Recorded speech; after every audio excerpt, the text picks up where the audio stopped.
Welcome back to another tutorial. Today I'm going to be showing you 4 more different effects that you can add to your idents to take them from looking pretty basic to looking really good. So to start off with, I've made this pretty simple ident, which is just a simple animation in, animation out, like that. And what we're going to do is we're going to add different types of effects to take it to another level. So first, we're going to add an impact glitch shake. You may have seen these in idents that Wavi has made in the past. He seems to use it quite a lot.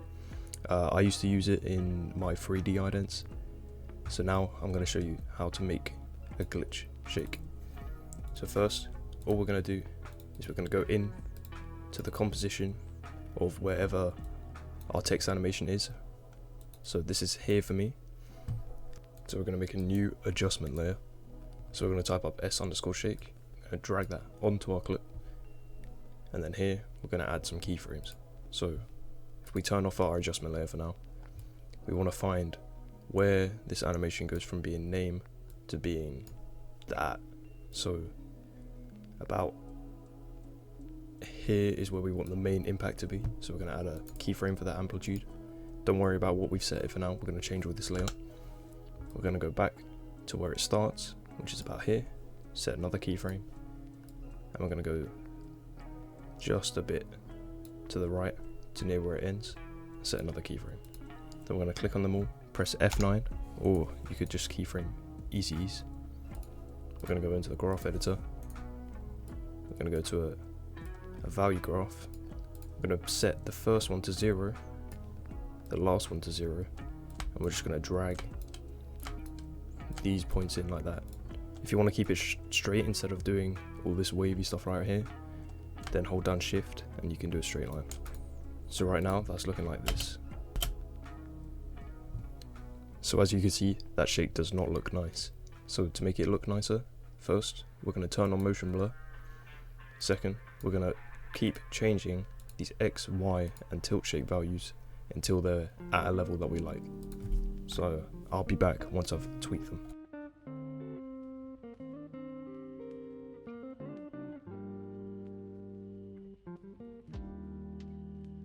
So I'm also going to change where the shake happens to be more so over here, just when everything starts, like that. And we're also, now that we have all that changed, we're going to type up transform, and we're going to add a transform underneath the shake. I'm going to set a keyframe for the scale, go to here, set another keyframe, we're going to set it to about 120, and back here, back down to 100, like that. Hit U on our keyboard, highlight these keyframes, F9, and then we're just going to drag the points across like this so that it looks like that. And let's look at what that looks like now. So it's looking nice, but I'm going to drag this scale at the end out a little bit more so the shake finishes before the scale does.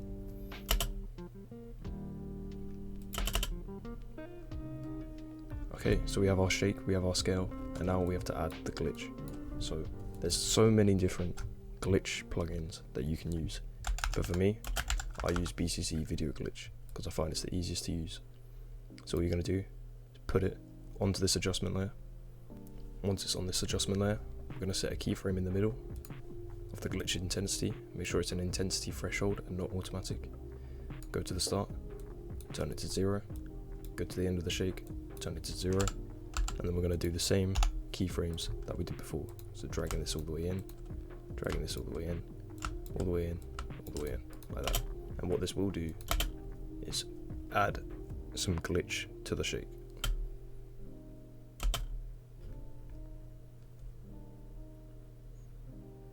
Okay, so now we have our glitch, we have our shake, and we have our impact. So that's the first effect done. I'll also leave presets to this in the description of the video. So next, what we're going to do is we're going to add a skew. So to do that, it's pretty simple. We're going to make a new adjustment layer.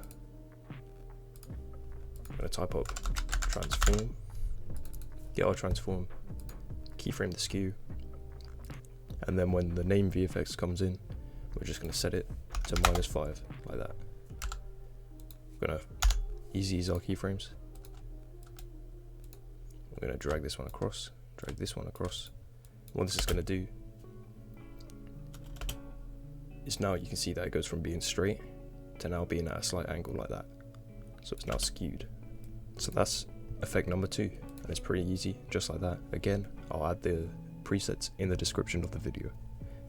So next, we're going to finally add some shine to the back of name. So all we're going to do is we're going to click on our gradient background bit, so you can see that this is the bit that has all the drop shadow.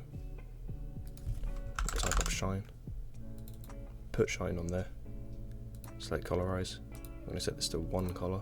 I'm going to set this color to the color of the text, like that. Alternatively, you could just do none, but I feel it looks better with 1 color.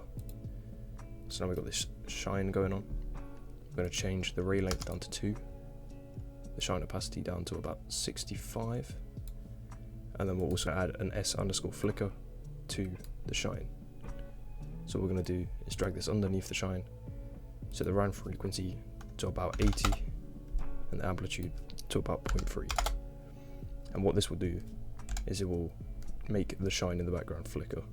Once we've got this done, we're going to add another effect, and this effect is going to be particles. So to do that, we need to go back to our main composition, go layer, new solid, black, search up in here. I'm going to search up particular, put particular on this layer. Now rather than doing all this by hand, what we can do is go into our designer. When this comes up, it's really simple, really quick. All you got to do, go to blocks, bell curve, blocks, bell curve, color, make it similar to the color of your ident. Particle type, I'm going to make it a star. Motion, I'm going to make it directional. Emitter, I'm going to set this to box. Change it to XYZ individual. Stretch this out until it fills your entire composition, like that. Then for the direction, we're just going to change that to 90. This one here to 90, and this one here to 0, like that. So these particles are going to be going up. Then we're going to change the size down to 3. The emitter, we're going to change the particles down to about 50. And we're going to change the motion speed, the velocity of it, down to about 50 as well. Hit apply when we're done. And now we've got particles in the background. But to make it better, again, we can add deep glow. So we add deep glow. So now, to make the particles fade out by the time we get to the end of the composition, or the end of the ident, we're going to add a keyframe to particles a second, and then we're going to go forward 1 frame. We're going to set this to 0. Then we're going to check at the end of the ident whether the particles have disappeared. If they haven't, then all we're going to add is an opacity fade out. So to do that, hit T, keyframe and opacity at the end, go forwards a bit, keyframe another opacity, make sure the first one's at 100 and then the last one's at 0, and then you're done. Thanks again for watching the video. If you like what you saw, make sure you subscribe and hit the like button. I'll be making more tutorials like this in the future, so make sure that you have the notifications on. But until then, I'll see you in another video.